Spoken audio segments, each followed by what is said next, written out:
মধ্যে আমাদের দাবিটা পূরণ হবে। সংগ্রামী সংযুক্ত আমি আর বক্তব্য রাখছি না।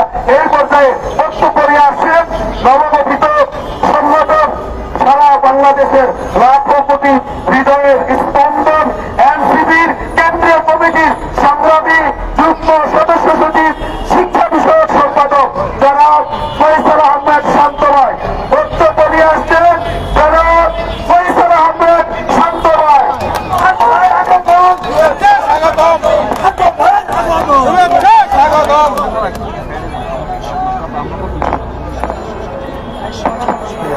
আপনাদেরকে অসংখ্য ধন্যবাদ জানাচ্ছি। আমি কয়েকটা বিষয় বলতে চাই, সেটা নিচে টান করে ফিটে গেছে, নিচে টান পড়ছে, তাই এটা না।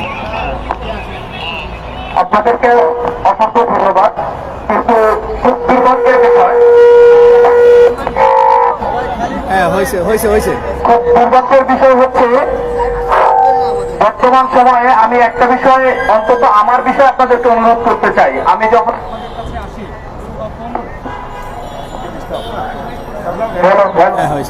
তখন আপনারা কেউ আসলে এই আমাদের নামে যে স্লোগান দেন, এই সংস্কৃতিটা আমাদের বদলে ফেলতে হবে।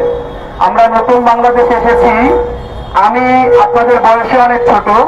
আপনারা বাংলাদেশের মানুষ গড়ার ক্ষেত্রে আপনারা গুরুত্বপূর্ণ ভূমিকা পালন করছেন। কিন্তু দেখা যাচ্ছে আমরা এখানে আসছি, একজন রাজনৈতিক নেতা এখানে আসছেন, আর সমাজের সবচেয়ে সম্মানিত ব্যক্তিরা শিক্ষকরা তারা তার নামে স্লোগান দিচ্ছে। এটি আমি অন্তত অনেক বেশি লজ্জাবোধ করি, কারণ নতুন বাংলাদেশের স্বপ্ন আমরা যেটি দেখি সেটি এরকম হওয়ার কথা না।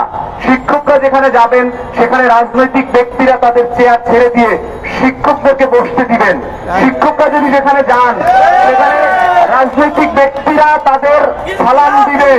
শিক্ষকরা যেখানে যাবেন সেখানে সমাজের সমস্ত আমলা থেকে শুরু করে এই বাংলাদেশের সকল শ্রেণীর কর্মচারীরা তাদের সম্মান করবেন, এটি আসলে আমরা প্রত্যাশা করি।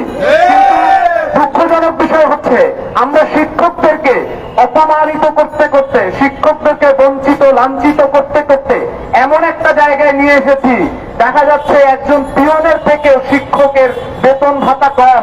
এই বেতন ভাতার সাথে সমাজের সকল স্তরের সম্মান কিন্তু ওতপ্রোতভাবে জড়িত। তিনি যখন একজন পিয়নের থেকে কম বেতন পান, ওই পিয়ন ওই শিক্ষকের উপরে খবরদারি করেন। এরকম করে করে দেখা যায় যে এইরকম যখন আমলারা আসেন, যখন বিভিন্ন অফিসাররা আসেন, রাজনৈতিক নেতারা আসেন, তখন শিক্ষকরা উঠে দাঁড়িয়ে